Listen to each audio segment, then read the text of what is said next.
luxury of self-destruction to be self-aware. Wow, my mind malfunctions into disreverse. Smile, I walk to get a drink from the machine. Wow, my mind malfunctions. The luxury of self-destruction to be self-aware.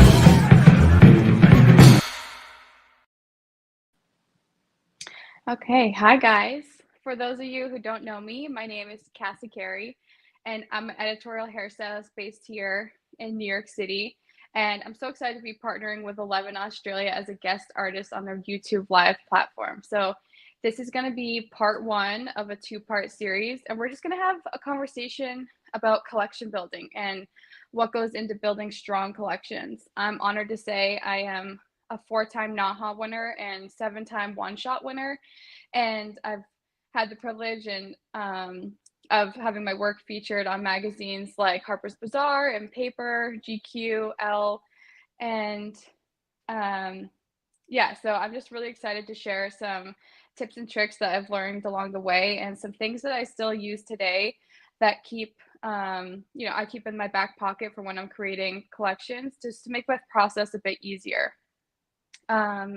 And I know that there's a lot of hairstylists out there that have always wanted to build collections of their own, but might not know where to start. And I definitely relate to that. So we're going to get into that in a few minutes. But I feel like today we're just going to kind of take a deep dive into what really goes into building strong collections and break down the fundamentals and things to keep in mind when you're going in to build yours. We're also going to have people tuning in from all different parts of the industry with different skill levels, different interests, different experience levels. But I feel like learning to see hair through the lens of a camera can really benefit every single part of the industry. It can benefit you personally, benefit your work, and just bring a higher caliber of work to our industry. So before we jump into things, a little bit backstory on me and kind of just how we got from point A to where we are now. Originally, I'm from a small town in New Hampshire, and I'm actually the only hairstylist in my family. But I've always been a super creative person. I always say that my first love is painting and drawing. And it's kind of cool to see how that's translated into my work today. So in high school, I actually attended a high school that offered a vocational program where I was able to take cosmetology classes. And because of that, I ended up going to my very first hair show and to New York City in high school. And I remember, like, if you are from a small town, I'm sure you can relate to this. It kind of feels like sometimes you are in this bubble and all you know is what's inside the bubble because you've never really been exposed to anything outside of that. So I remember going to this hair show and going to New York City for the first time, and that bubble and my world was just completely blown wide open because I had no idea that the industry could be the way that it is and that it had so much opportunity and so many different avenues that you could take and ways to experiment. And I was just extremely excited. And I kind of decided from there that one, I wanted to move to New York, but two, I wanted to try something that was with hair outside of the salon. So that was kind of one of my parts of my life that like changed my career. And also following that, I had to go to beauty school, and in beauty school, I had this one assignment that actually changed the trajectory of my career and probably my life, honestly. I remember that year, the NAHA winners and nominees had just been announced, and we walked into class, and my teacher had projected these collections on the wall, and I had never seen anything like that before. I didn't know what NAHA was. I didn't know what hair competitions were. And I didn't even know that that sector of the hair world even existed. And I also, once again, had my world completely blown wide open because I couldn't believe the caliber of work that was in front of me. And I couldn't believe how experimental people were with hair and just the level of detail that went into creating these insane collections. And being from a small town, I remember thinking, like, how are these people doing this? Like, how I don't really have those kind of resources. And so my teacher gave us an assignment, and we were gonna create mini collections in our classroom, and we were going to shoot them and enter them into the student category. And so I ended up taking this pretty seriously, and I took it upon myself. I found a photographer off Instagram who didn't have any experience in like the Naha world, but he did shoot some portraits. So I was like, okay, at least he understands like being able to shoot close up and kind of beauty style. And then I found some friends that would let me experiment with hair on them, and then in exchange for free, in exchange, they would sit in front of the camera for me. And I took this assignment and took it pretty seriously. We had a mini shoot day in my beauty school classroom, and I had a black bed sheet pinned to the wall as my backdrop. And from, even though it wasn't like the most professional thing ever, I walked away that day with literally my life changed. And I entered it into like NAHA, the North American Hairstyling Awards, and it didn't get nominated. But that little beauty school classroom taught me, little beauty school classroom shoot taught me, one, what it takes to perform and what it takes to put on a shoot of your own, but also it taught me like my own passion I didn't even know I had. So I took that little collection. I took it to New York with me when I was interviewing, and because of that little shoot, I actually landed my very first job in New York, and it was at a salon called Ammon Carver Studio. If any of you, if you don't know who Ammon Carver is, you should. He's an incredibly talented artist, but they hired me as an assistant, and it was a salon that doubled as a photo studio. So it was kind of the perfect place for me to start my career. But I went real quick. I would like to pull up my very first photo shoot. So from my beauty school classroom, we're going to pull that up here in a second. And I want to talk about it for a second. This is my very first shoot ever. And now looking back, as someone that has now have a lot of experience behind the camera and seeing hair through the lens of a camera, there's so many different things to this shoot that I would change. But back then, I was like so excited about it, and I was so happy with how it came out. And even now, I'm not mad at it. But now, I would say maybe I would change not having the purple throughout every single piece, every single picture, or maybe having not all of them have short hair. There's different elements that I would change. But I also want to bring up the next collection, which is my Newcomer Hairstylist of the Year collection. And I want to talk about the two because after I graduated beauty school, I moved to New York City and started working at Ammon Carver Studio. And I made it my goal to save up as every extra penny I could in that first year. I moved, and my first goal was to save up every extra penny because I wanted to the following year to put on my own real deal Naha shoot. And I wanted to be able to pay for a photographer that had experience with shooting these types of collections. And I wanted a model that was very comfortable in front of the camera. And I wanted also to practice. So I want to point out how important it is because we went from my beauty school classroom shoot to this Newcomer Hairstylist of the Year shoot in 1 year. And the difference is I spent so much time practicing and learning and assisting and just being behind the camera and watching how other artists work.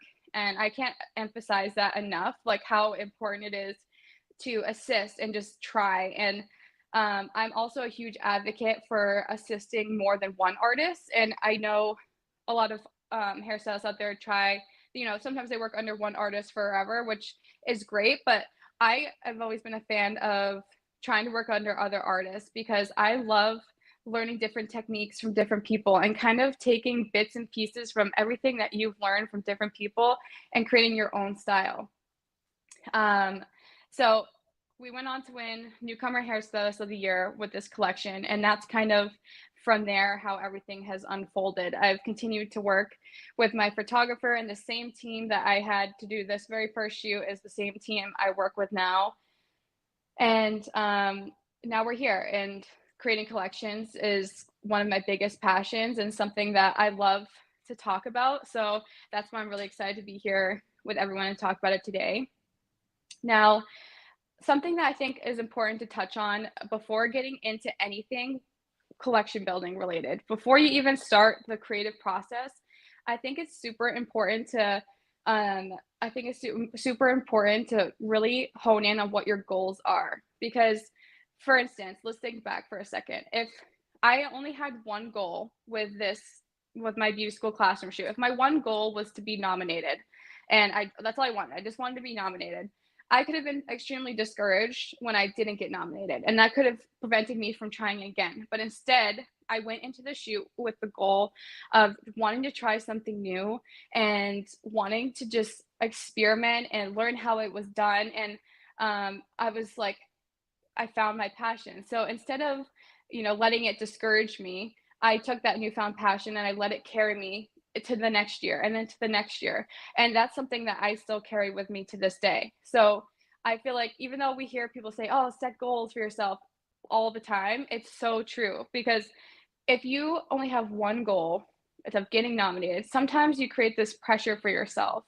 And then you don't even reap the benefits of everything else that's coming from this shoot, whether it's an incredible, like, beautiful display of your work, or it's something that you've learned. So I always say, make sure you set your goals properly before you get into the creative building part. My number one goal, still to this day, every single time I build a collection, my number one goal is to try something new. And I know we've heard that before too, let's try something new. But seriously, every single collection I do, I'm trying something new, even if it's down to the braiding, if it's down to developing a new texture or a new color scheme or something that I haven't done. There's some new element to the collection that is challenging me, because that way, no matter what happens to the collection, whether it gets nominated or if it doesn't get nominated or whatever happens with the collection, I have something to fall back on that I'm extremely proud of and that I learned from. And also, trying something new only elevates you as an artist, so you can never go wrong there. So jumping in, we're gonna kind of talk about some of the elements that go into what makes a great collection. Okay, and this is something some people may already know, but some people might not already know. And so I'm gonna kind of break down things that I always focus on when building my collections. And the very first thing is cohesiveness. Every single great collection that you see shows a cohesive story. This means from the hair to the makeup to the wardrobe to the photography, the lighting, the models, etc. Everything is cohesive. Can we pull up the cohesive slide, please? And I want to talk about this for a second. Again, this is my newcomer of the year collection, but down to the makeup, the model, I use the same model here to save money, but the hair, everything is cohesive. And I got to this point because I went back, and this is something I encourage everybody to do, is go back to past years winners, go back to past years nominees, and like study the collection, see what is it that is making them cohesive. Is it here where I use kind of the same braiding technique and spread it out and made it different for the three images, and it's all kind of this high contrast but muted tone? What is it that's making it cohesive? That is something to really pay attention to, and that is something that I often did. I just always looked back and studied what these past winners were doing and what were these past nominees doing, because I had to learn. And by learning, you have to see it visually. So the next kind of element I want to talk about is power. This is the next thing I bring in my mind every single time I'm about to create a collection, is power. To me, power equals impact. And like, you always have to think, what is like the power behind it? And I'm talking about the kind of power that makes people do a double take, or it's like, what's the impact that's being shown? Are you inspiring people? Are these people moved? Are they intrigued? To me, I feel like every year, whenever there's even from different countries, when their nominees are announced, I wait every single year to see the new year's work that's coming out. And time again, I catch myself literally gasping when I scroll and see some of the work. That's kind of the impact I'm talking about. It's the impact that makes you gasp. That's something I always try to strive for, and keep people intrigued, keeps you intrigued. And then the next, I would say, is technique. What technique is being shown? Does it make you question how it was done? This is honestly where I like to be experimental and try something new, but it's also where I like to emphasize my skill. So here, this is my, I think it was 2022, maybe. Yeah, I think it's my 2022 avant-garde collection. And here I was experimenting with structures kind of coming off the body and almost like anti-gravity hair. But the technique itself is relatively simple because it's all done with braids. However, I twisted the technique to make it a little bit more elevated and try something new. So I was experimental with the technique, even though it's quite a basic technique that was being shown. This can also be where you want to pay attention to the regulations for each category if you're looking into categories. Every time they have regulations or guidelines that you should follow. So this is kind of where you want to pay attention to that. Now, your new technique or your technique being shown can literally just be a new color palette or a new pattern being shown, or it could just be a new braid. But you want to try something new and emphasize your skill here, because that is something that is almost like, I don't know how the judging process goes, but if I was to be judging, I would be looking at technique every single time. And that kind of brings us into our next point, which is authenticity. This is a big one, because you never want to base your collection completely off of somebody else's. And even though I say go back and look at past collections and see what it is that's inspiring you, and find artists that you relate to and see what you like about their work, there's a huge difference between recreation and inspiration. Those are two separate things. Now, I have this as an example here. This is my last year's 2024 texture collection. And to me, I'm never going to be the first person to create a really strong structure and textured hair. I'm not the first person to create a triangular shape and textured hair. However, for me, it was my first time trying to make a structure that was that wide and that narrow and that strong. So that was a challenge for myself, as well as it was a texture collection. So I really wanted to celebrate texture even within the shape itself. I didn't want it just to be the shape of the hair itself. And I was using black hair, so I didn't want it to be lost within the lighting. So I made sure to shine the light above the head, and I wanted to focus on how my technique, this is where I showed my technique. I wanted to focus on, I had braids coming from the crown that were slowly unraveling and creating this really beautiful fanned out texture. And to me, that's what brought a new element to it, because I had never done that before. And I wanted to try something new in that way, and kept it authentic to me because it was something that was challenging to me.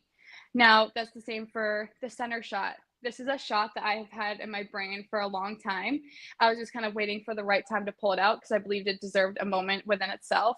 But I wanted to figure out how could I build a piece with almost like transparent hair, so that when it got closer to the head, it was like a gradient with the color, but actually not using color at all. It's just shadows.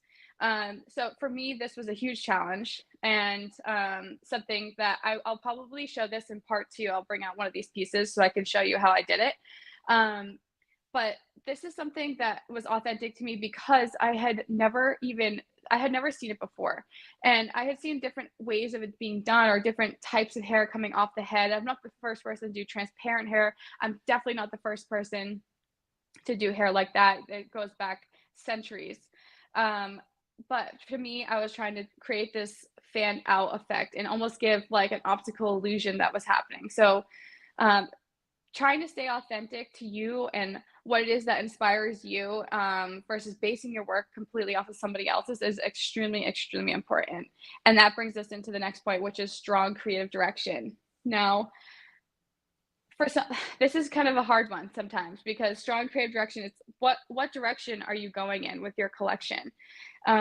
What's the main focus of the story? For me, something that I always say is let the work speak for itself. If the hair is strong enough, you're never ever going to need to overcompensate with wardrobe, with lighting, with makeup, with editing. Let the work speak for itself. Let the hair speak for itself. For me, as an example, this is some elements from my hairstylist of the year collection. And I really wanted to focus. I knew that the hair was going to be big and experimental within itself. That meant I wanted nothing to be competing with it. I wanted just to show the sheer beauty of the models and accentuate the luminous skin, but have the first thing that you see when you look at these images be the hair. That's always my goal. You never want anything else within the image to take away from the hair, especially because we're building hair collections. If you're building a fashion story, or if you're building a makeup story, that's different. But when you want, whatever the focal point is of the story is what you want your eye to be catching the first time you look at it. Now, let's go to the next slide, because I have an example of, this is another one of my collections that was in styling and finishing. And this is one where I actually wish, looking back on it, I wish I changed some of the creative direction on it. And I remember, I don't know if you guys can see too well, but you can go back on my page and find it also. There is white eyelashes on these models. And I remember building this story, and it was based around the pastels within the hair. And I wanted everything else besides the pastels to be white and muted and soft. And so I was like trying to build this, and I was like, oh, looking at makeup. And I picked out this makeup with white eyelashes with just a couple little accents of the hair color within it. And as we were doing it, my photographer was like, pulled me aside. He's like, hey, I don't really like when we use white eyelashes, because I feel like it never reads the way you want it to read, or that the way people want it to read, it never reads that way. And I was like, yeah, but I want to try it. And my makeup artist worked hard, and he wanted to try it. And I didn't really, have the guts to kind of like say, oh, I wanted this to be changed. Now looking back on it, I so wish I had it changed. Maybe I would have taken the eyelashes off and muted the makeup more and done no makeup or something like that. Maybe I would have cropped these images in a little bit more, or used some stronger wardrobe. But this is something where I know it's hard to speak up for ourselves sometimes. But when you are the creative director, this is your shoot. You're providing the creative direction for your team. You need to be able to speak up and speak about the things that you like and you don't like, because you don't want it to ruin or not ruin, but you don't want it to damage kind of the images at the end, especially when you've worked so hard. So the next element, and kind of last one we're going to talk about before we jump into things further, is elevation. To me, strong hair collections and strong imagery only elevates our beauty industry. That's all it does. When you have extreme high caliber work being shown all the time, all it does is elevate the industry. And something that I think continues to elevate the industry is experimentation. And so this is kind of an example of that. Is all of these looks were extremely experimental for me, but to me they elevated me as an artist. And they showed kind of, where I could go with my creativity. And it continued to push me as an artist, because I just wanted to keep chasing that feeling of experimenting and doing something that I personally had never seen in hair before, or doing it in something slightly different that tweaks it to my liking. For even something as simple as the center shot here is shot from the back. And now if you see a lot of traditional, hairstylist collections, most of the time they're shot from the front because it's a beauty shoot, or 3/4 or something like that. But I wanted to shoot this from the back. And I remember just my photographer was like, okay, we'll see how it goes. Like, some people might not like it, and that's like totally okay. But I loved it. And it ended up winning. But this is kind of where experimentation and elevation kind of collide together, because who's to say we can't shoot from the back? Why does it always have to shoot from the front? So sometimes there's major hair moments going on in the back. So don't be afraid to try different things and experiment, even if it's not something you traditionally see. Okay, we've gone over elevation, strong creative direction, authenticity. We've gone over all of those elements that we talked about. And now we're kind of going to jump into like collection building, because we've kind of laid the foundation for what to look for when you're collection building and things to keep in the forefront of your brain. Now, something I always say is, like, obviously we have to start with the concept, which is the next slide. But when you're starting with the concept, what is it that you're inspired by? For me, something I'm always inspired by is fashion. I love fashion. I love the way fashion is shot compared to some beauty things. I love the structure that you can find within garments. I love how experimental it can be. And that is something that I always find myself gravitating towards when I'm creating like mood boards or stuff like that. Or sometimes like I use that as a base of a hair piece I want to create.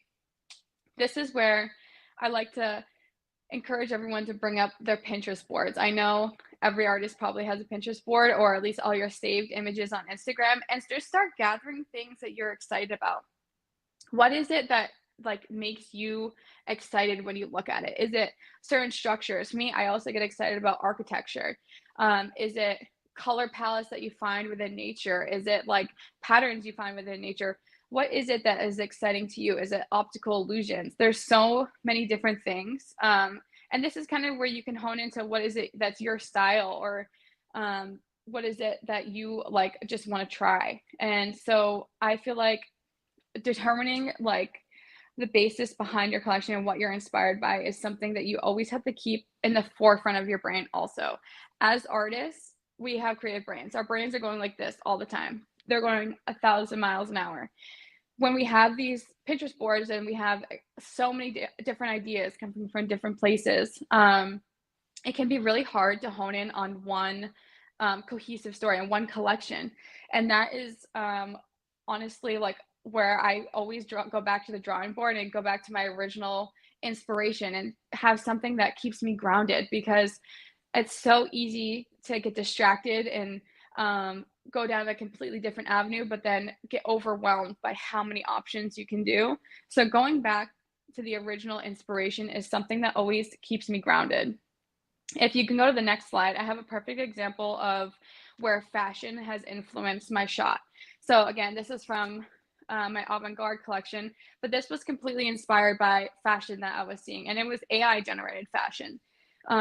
And I know actually the artist behind this garment I'm friends with, but they like produced this. I remember seeing like, how can I possibly do that in hair? And it's so hard to find structures that can hold up hair sometimes. So obviously there's wire in this hair, but this is where is like a perfect example of my inspiration versus the result that's shown within fashion and things that I'm interested in. This is exactly what I'm talking about when building your when you're building your Pinterest boards too, because you find all these different little elements that are inspiring you. Now, jumping into the next slide, something that I always bring up is when you're building what do you want your collection to say, and how do you want it to be perceived? I know there's been so many times in my career, whether it's like on the red carpets for the awards or different, just conversations. I have so many times when people are like, what's the story behind this? Tell me the story. Like, what is the story behind the collection? And sometimes I just don't have a story. Sometimes I don't have a complete written out story that I can tell you. Most of the time, and how I work is I usually have a shot that's in my brain that I've been wanting to try. And sometimes that ends up being my center shot, or sometimes it ends up being one of the side shots, but it's a shot that I've had. And I start building the collection off of that and things that would fit together with it. Versus I know one of my best friends, she is like the complete opposite. She always has this incredible way of explaining what it is that she's excited about, and what her inspiration is and what the story is. And when she reads you exactly what her story is and what her inspiration is, and you see her collections, you're like, yeah, that makes sense. Like, I can see how that's translated into hair.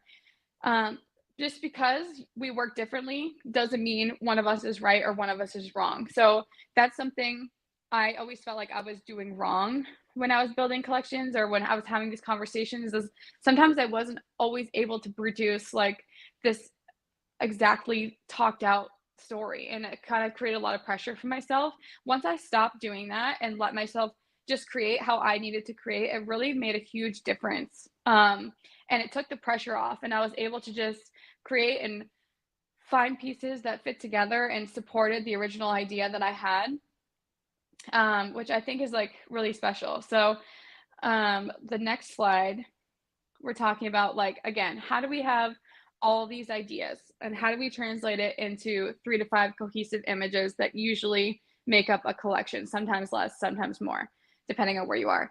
And again, this is extremely difficult to do. I usually like in the Pinterest boards, you can kind of organize them and I like to organize, like, if you see images, maybe they're kind of all short hair, then you can kind of collect them into short hair, a different short hair board. If it's like anti-gravity hair, you can collect it in there. If it's textured hair, you can collect it into different things, and you can start to see images that mimic each other or things that you're inspired by and find it from there. My number one tip when it comes to building a cohesive story and taking all of these crazy ideas that are in your brain and making it come to life is to test it out.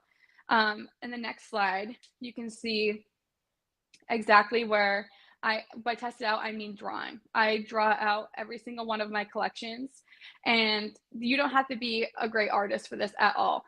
It's something as hairstylists and creative people, we are visual learners and we work with our hands all the time, and everything we do is visual. That doesn't change when it comes to hair collections. So when you have all these ideas, sometimes you're never going to find the exact image you're looking for. And that also goes back to trying something new. I hope you don't find the exact image you're looking for, because I hope you're trying something completely new or something that isn't easy to find on the internet, you know? So this is where I draw out every single one of my pieces. And this is also something I'm going to touch on part two and kind of show you guys how I draw them out, but also how I line them up and kind of mix and match pieces to like make sure the puzzle fits together and creates a cohesive story. But when you draw things out, you're able to see it's almost like testing it out before you even test it out on hair. Because when you see, you might think you have this great idea, but then when you see it lined up with your other images, it might compete with different ones, or it might not make sense for this story.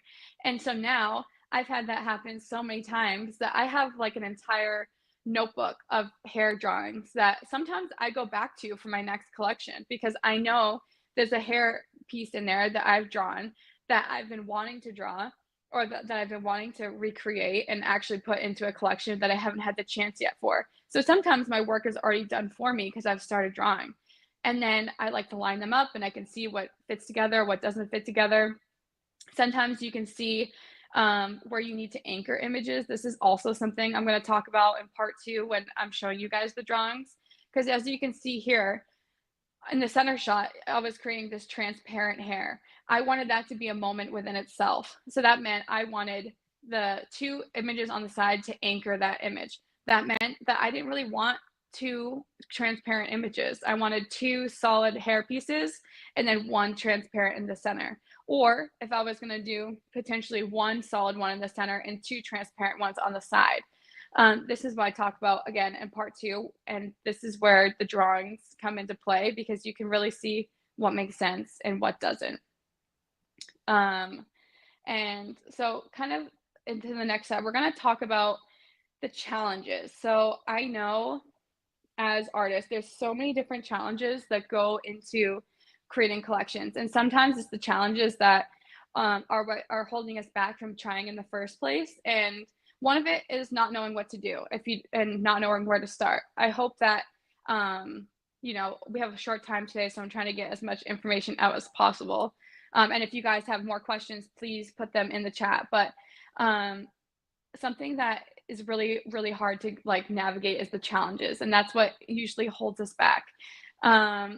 One that I have faced time and time again, and I know so many artists out there face, is money.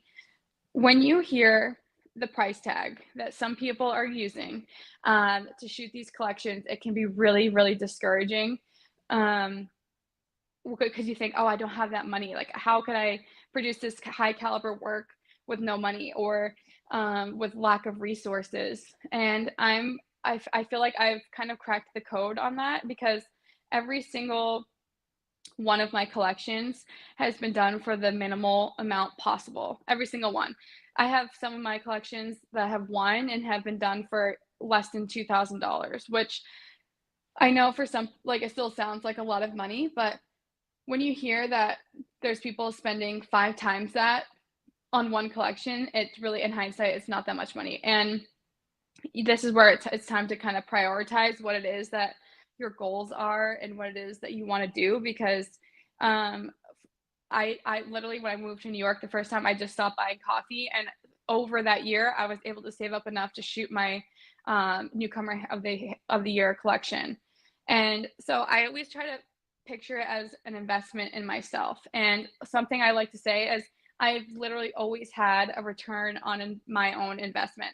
Whenever I've invested in myself, I've seen the return from it time and time again, whether it is my collections that I'm building and my investment is my own money and my time and my ideas, or maybe it's time and my skill for a test shoot or something like that. It has elevated my work, it has elevated my book, and it has elevated me as an artist.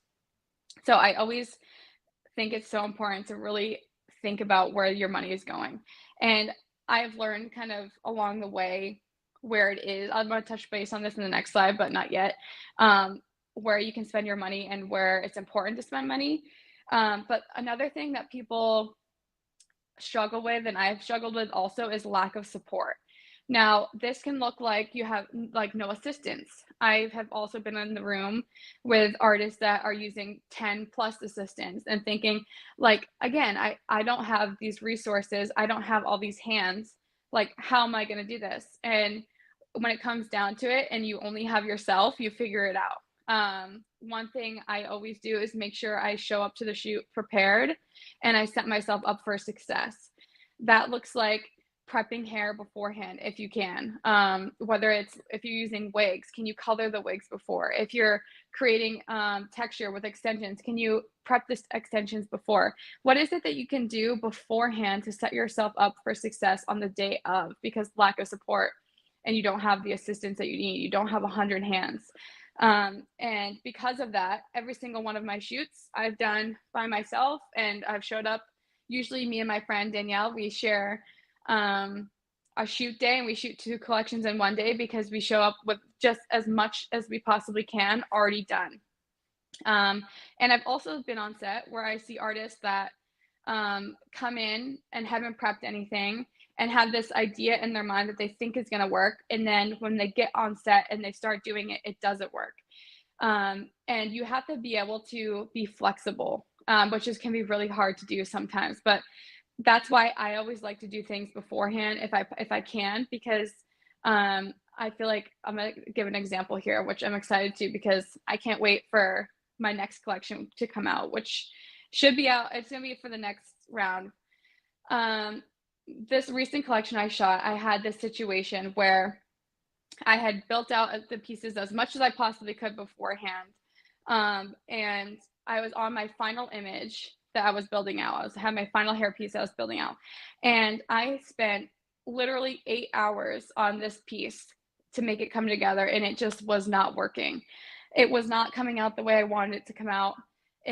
No matter what I did, it wasn't working the way I wanted it to. I had put so much product in it, and I had to call my friend at literally, it was like right the night before we shot. I had to call her and be like, I think I have to scratch this whole entire look. Like, I don't think it's gonna work. I don't think it's gonna benefit me.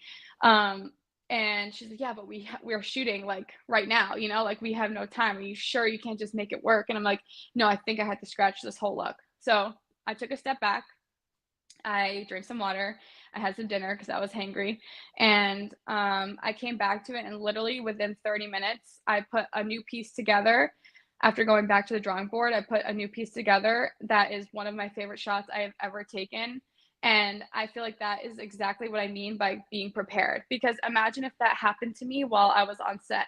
I might not have had the time to sit back and really think about what it is that I needed to do or have time to go back to the drawing board, especially when you have models that you're paying for a certain amount of hours on the day. And if you go overtime, it's extra. Maybe that brings you over your budget. Or sometimes I've seen artists kind of just crumble on set because they have this idea in their mind that they think is going to work and it doesn't work. So because of the lack of support, I have found ways around that, and that is to be my own support and set myself up for success every single time I step on set. Now, another version of lack of support is the people around you. Now, I've kind of faced this quite a few times within my career.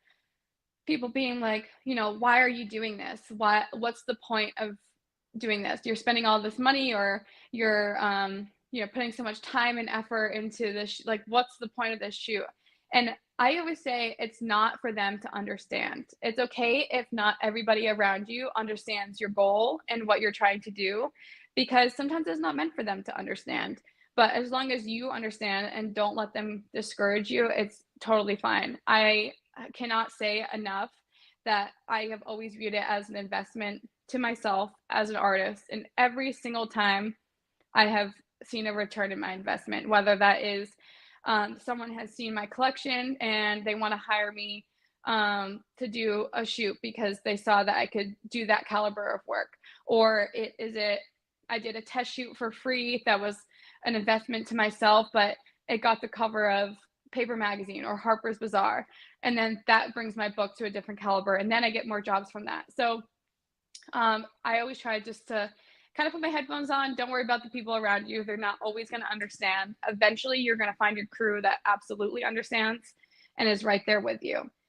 So the next kind of challenges people face, which is the next slide, is team building and model selection. This is really difficult sometimes, especially when you don't have a budget. So prioritizing where you spend your money is going to be your biggest time saver and money saver. I always prioritize spending my money with my photographer. I've used the same photographer now for a few years, but if I could go back every single time, I would absolutely spend that money again.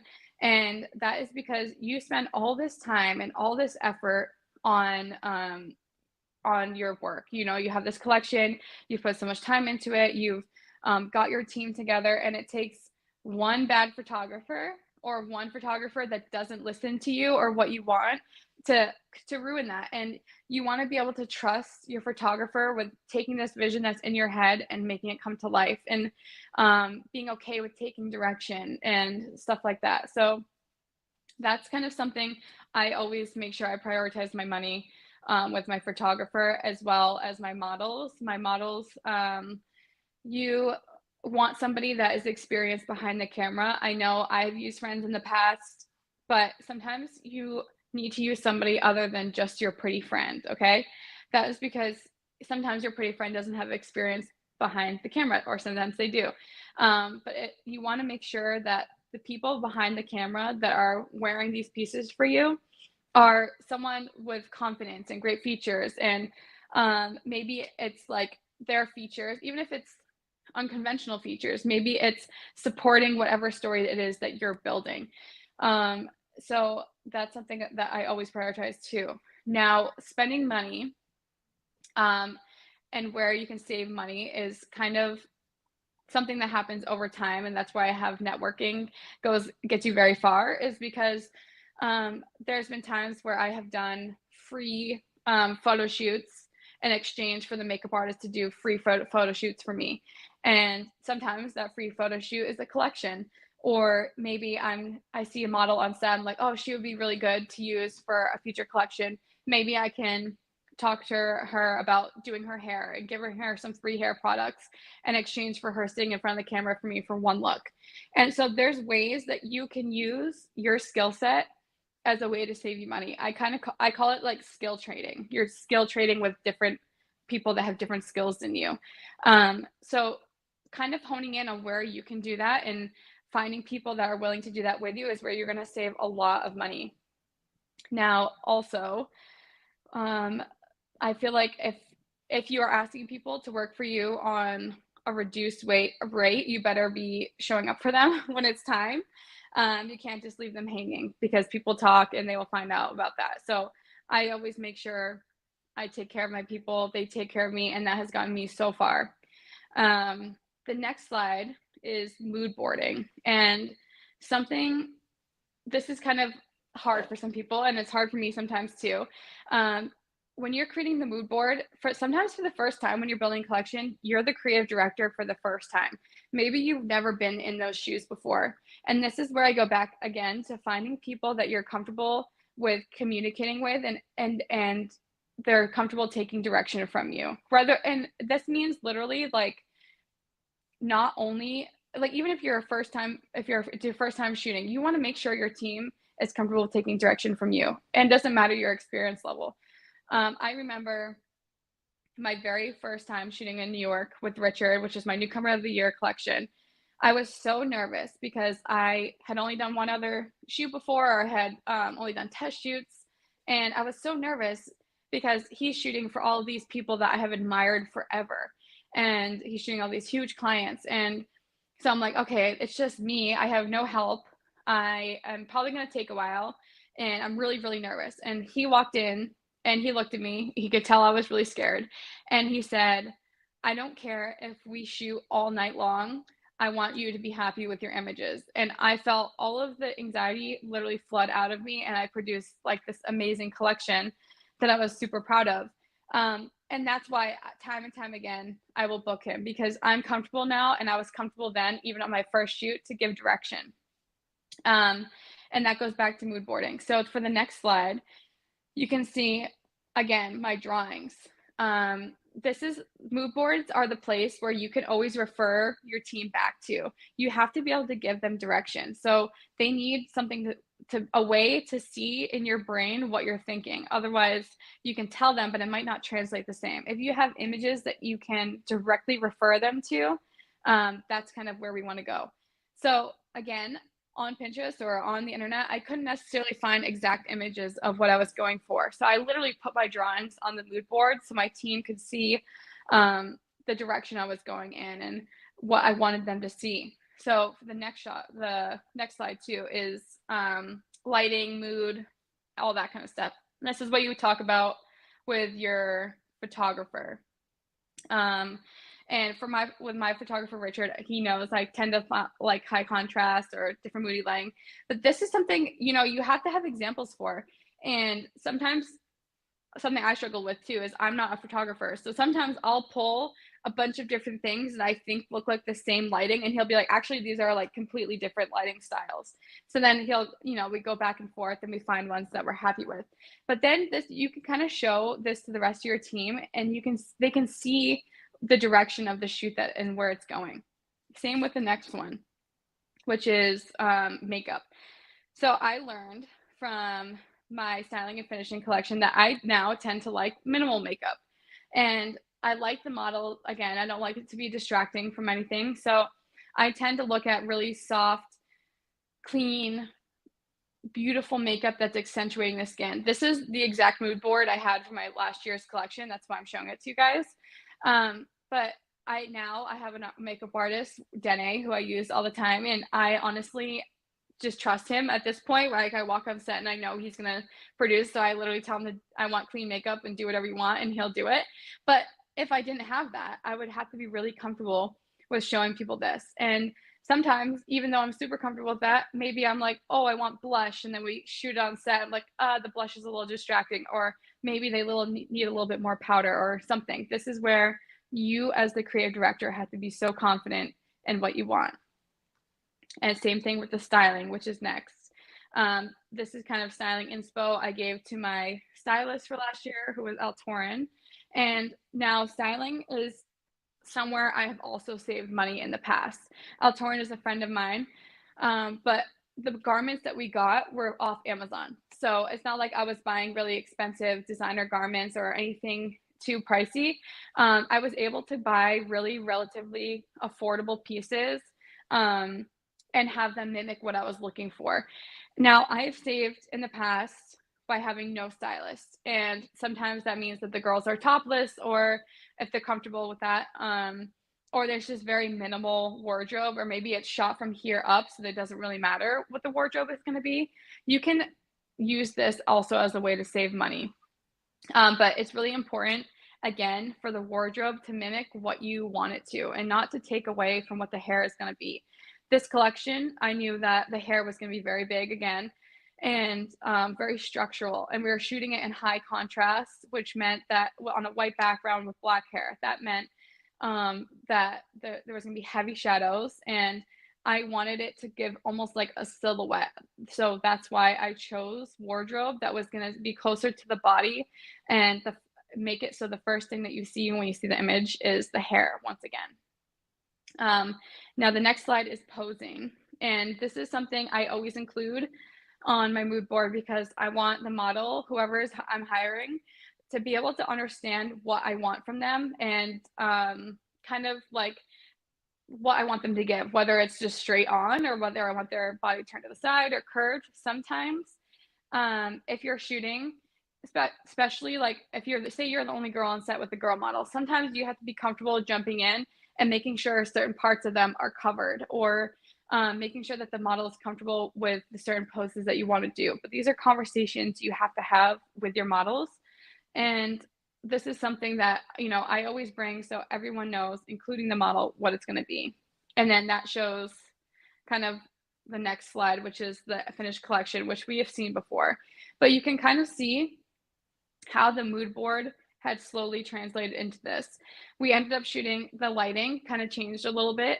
We made it moody, but I actually wanted it on a bright white background, which changed it a little bit. It kind of makes it gray a little bit, but so that changed, but it was like just a slight change. Now the wardrobe is pretty much exactly what I had in mind. The makeup is exactly what I had in mind. The posing, exactly what I had in mind. So this is exactly why strong mood boarding is super, super important. Again, guys, if you have any questions, make sure to put them in the chat because we're gonna have a few minutes here at the end. But what I'm going to talk about next week is kind of how to capitalize off of your work. And this is something that not a lot of people really know about. And that there's so many different ways to capitalize off your work, whether it's competitions or publications or reposts. We're going to talk all about that. And I'm going to talk about how I've capitalized off of my work in the past and how I've used one collection every year. And, you know, it's gotten me to certain points. Now, I'm going to also check in with you guys next week and we're going to do some drawings, like I said. So I think it's the same exact time next Monday. And if you guys have questions from this, make sure to bring it there, or even you can shoot them over to me on Instagram and I'll just go over it in case you aren't able to be there. I'll make sure to go over it. So I really appreciate everybody joining in, and I look forward to seeing all of you next week. The luxury of self-destruction to be self-aware. Wow, my mind malfunctions into this reverse. Smile, I walk together.